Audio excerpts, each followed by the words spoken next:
So now I'm going to take it apart. I'm going to completely dismantle the whole thing. And I should be able to do this using 2 screwdrivers, that one and that one. I may have to use a pair of pliers, but generally speaking I can do this using 2 screwdrivers. So first of all, when I'm taking it to pieces, when I'm dismantling it, I'm going to run through each component, giving some information on what they do, the difficulties, what it's made out of, and the problems associated with building one of these. You can't really build one of these wheel locks unless you understand how it works. Now, I know you understand how it works, what's happening, the wheel spins and it creates a spark, but how the mechanism works inside, because it's very complicated and everything has to work perfectly. If it's not perfect, it will not work. Anything's tight, anything binds, anything's out of adjustment, it will not work. It will just jam up or it'll not work. So everything's in. If you alter anything, if you change anything on it, it'll change something else. I can't express how critical these things are. So we'll start to dismantle it, and as we take the components to pieces, we'll kind of discuss them. It's going to be a long video. I might have to do this in several videos to get the point across. Okay, so we'll first of all take the easy bit out, which is the ramrod. Now I've made this out of brass. This would probably be made from wood. The reason it's made from wood, or I've made it from brass, is when you're putting this down there and you're rubbing the gunpowder and the ball and the patch down the bottom, the last thing you want to do is create a spark inside here. If you create a spark inside there while you're doing that, you're going to set the thing off. It's going to go. And this is going to come out at a rate of knots and probably take your hand off. So this wants to be made from some kind of non-ferrous metal or wood. I think they were made from wood with possibly bone as well. So that is a very simple piece of brass, just a brass rod. I turned it down. The bottom end of here is turned a little bit smaller than the top part, so it'll fit inside that receiver there. So it fits through here, and so it doesn't go through too far. There's a little step on it there, stops it going past that ferrule. So it's like that. This rod has got to be no farther sticking out beyond the barrel. You don't want that sticking out like that. Now, I said that, and it could become clearer later on, the difficulties of that. I've made 2 of these before, and I've always had to have them sticking proud of the barrel, and I'll show you the reasons later why that happened. Again, at the end there's a little kind of piece that's a little bit bigger than the rest, which is soldered on. That's just so the whole thing is not tight in the barrel, it's only the end part. So that's the ramrod.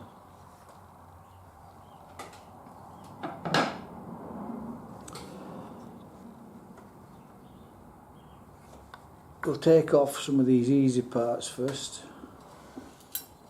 which is the ramrod guide.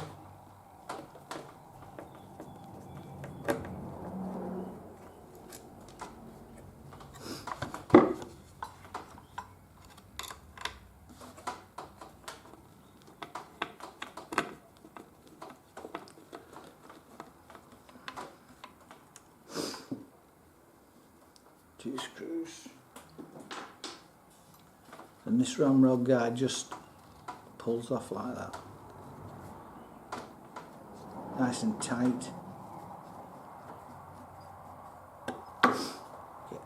This is just made from stock flat bar I bought from the local B&Q, and this is I don't know, some kind of tubing I had knocking about, which is welded in and turned down to the right. I turned the bar down to fit the tubing. It's nothing special, it's just a piece of metal, just bits of piece of metal welded together to make that ramrod support. Here you've got two brass plates, one on each side. These are the plates are cosmetic, but what the plates are doing is hiding the barrel support pin. So we'll take these out.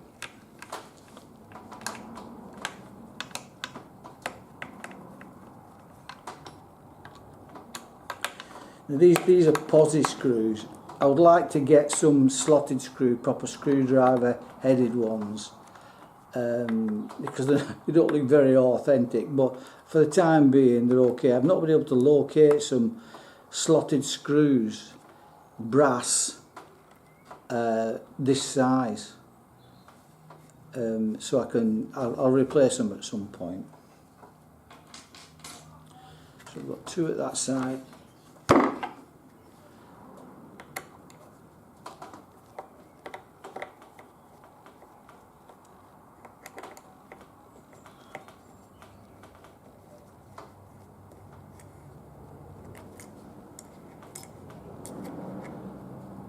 So those a little bit of all those brass plates are doing is hiding that pin.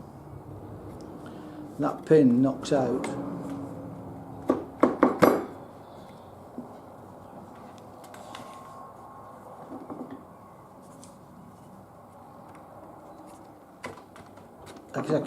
I could do this using just a screwdriver, but it's just for easy now. I'm just using a pair of pliers. So this pin goes through a little lug that's at the bottom of the barrel, and that stops the barrel moving up and down and locates the barrel in the right position. That's all that pin's doing.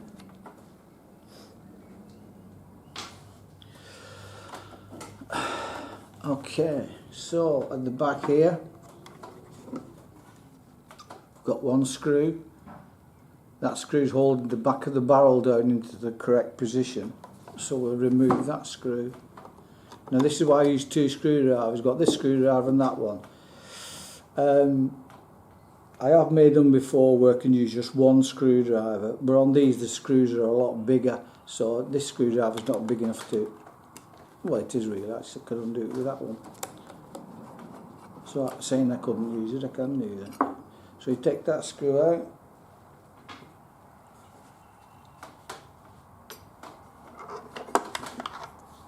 So the barrel now it detaches. So what you've got here on the front of the barrel, on the underside of the barrel, is a lug welded on, which locates into that slot there. So that lug goes in that slot and it's held laterally by that pin that goes through there. The barrel sits, the back of the barrel sits against the stock here, which is quite thick. That would take the recoil from when it's fired. The screw at the back just stops the barrel from moving about, just secures it. That bit there, that step is what stops the recoil of the barrel, stops it flying all over the place. Okay, the barrel is a piece of, I think it was 5/8 hydraulic seamless pipe. Seamless, so it's hydraulic seamless is stronger because there's no seam on it. It's made as a tube and not kind of folded and then heat welded. So this is a hydraulic seamless tube, high pressure tube. The back here was tapped. I think it's 5/8. I'll just get my ruler. Just tell you exactly what it is.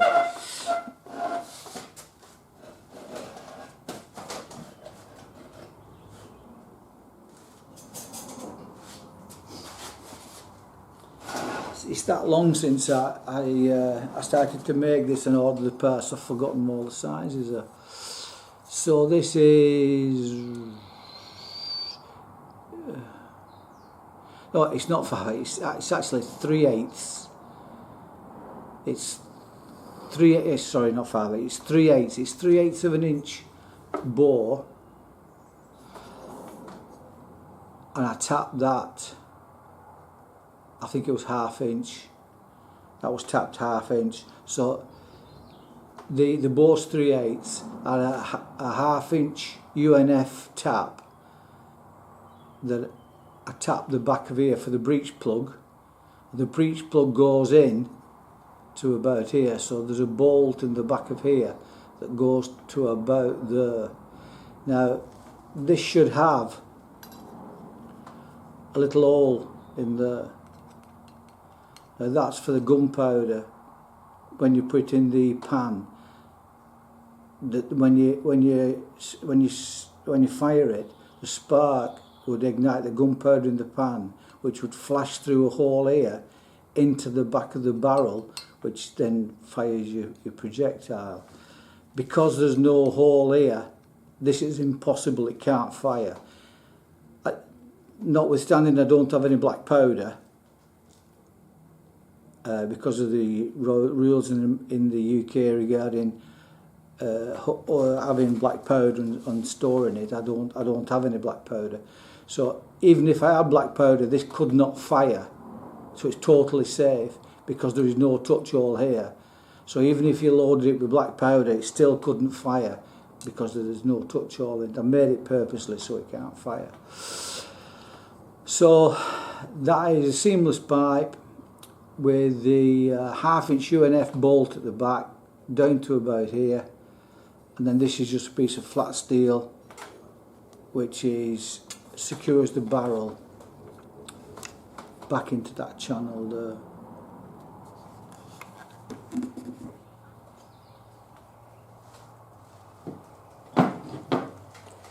So that's the barrel. We'll take the guard off.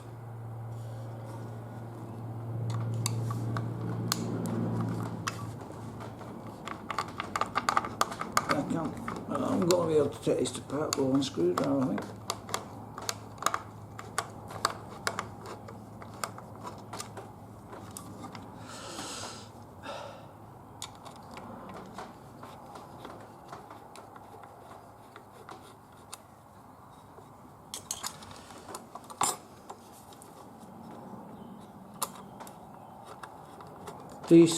These wood screws here are just ordinary wood screws from the local handyman's shop.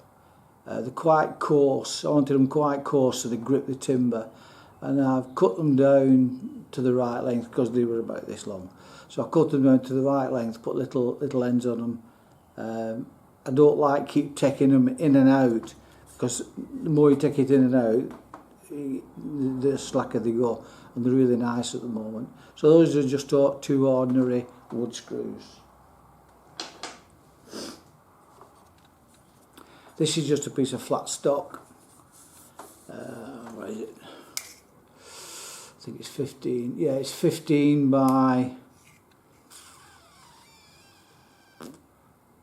2mm. That's 2mm thick, 15mm wide. Use this for all sorts of things. I do all sorts of stuff. I've restored a lot of motorcycles, and I use this for all sorts of things.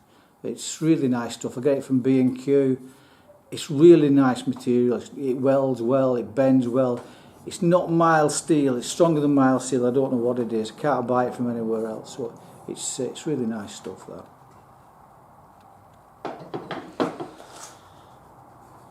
So, where are we up to? So what we've got is the whole mechanisms in there now, with the barrel obviously taken out. Just show you before we go any further. If you can see inside of here, that's the wheel.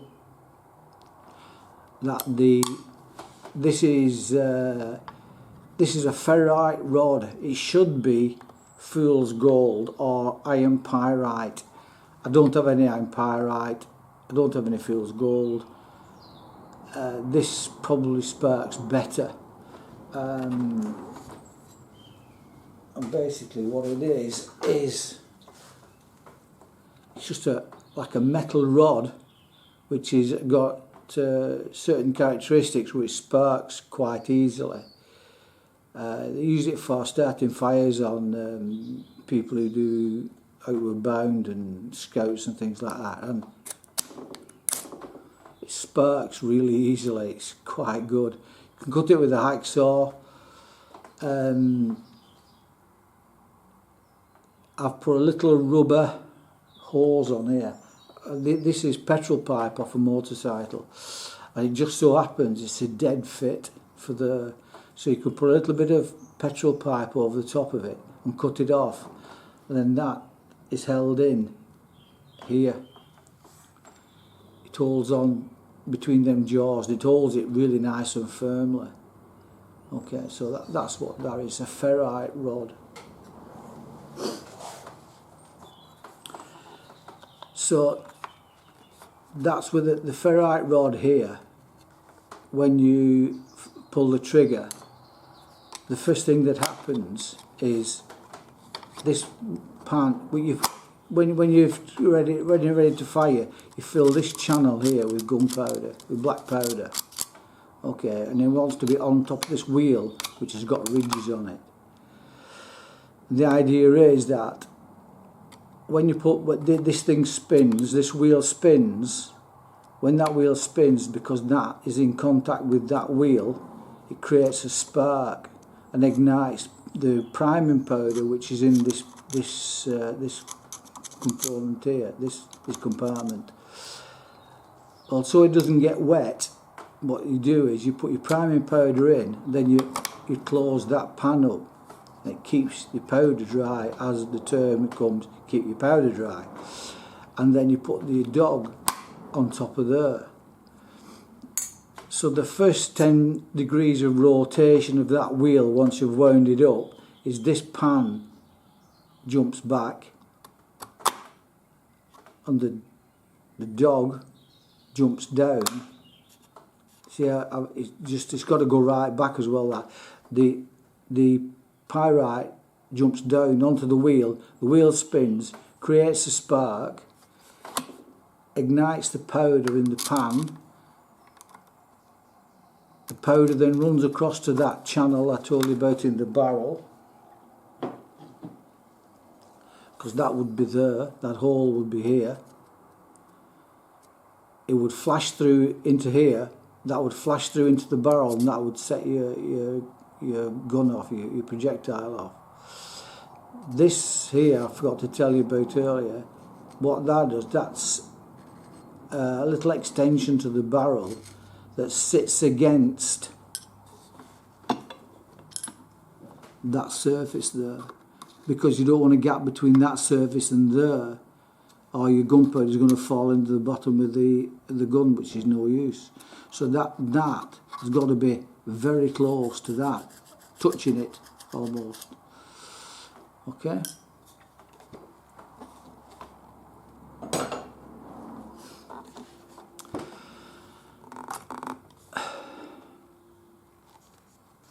This is the pan cover. Now, the first 10 degrees of rotation, I said this has got to move back like that, so that can jump down onto that wheel. Now, that's got to go completely back. If it doesn't go completely back, it catches on the bottom of the dog jaw there. So I've made it so it clears it quite well, but it can't stop. If it stops there, the dog will jump down. So that's got to you have to make sure that goes right back like that. I'll show you the mechanism inside the lock after, how that works.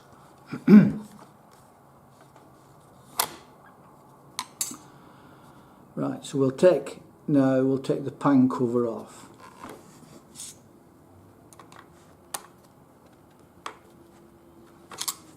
This is where my screwdriver will not work, so I'll have to use a different one.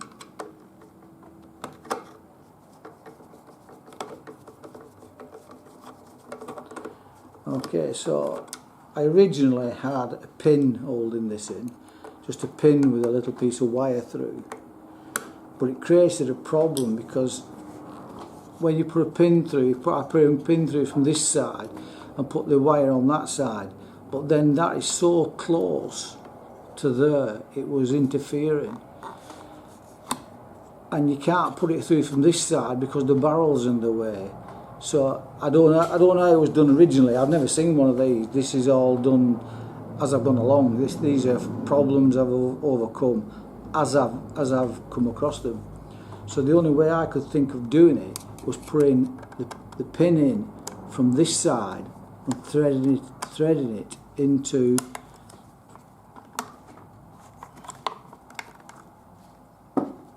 the pan cover. Like that. So this pin goes through there. That's the pan lever, so that goes through the pan lever and it's held in and it's threaded on this side. Now naturally you'd want to put it through that way, I would say, but you can't because the barrel's in the way, so it's put on from the outside. Now that now clears this dog arm at the back here. This again is just made up from bits and pieces of metal at about, I'm not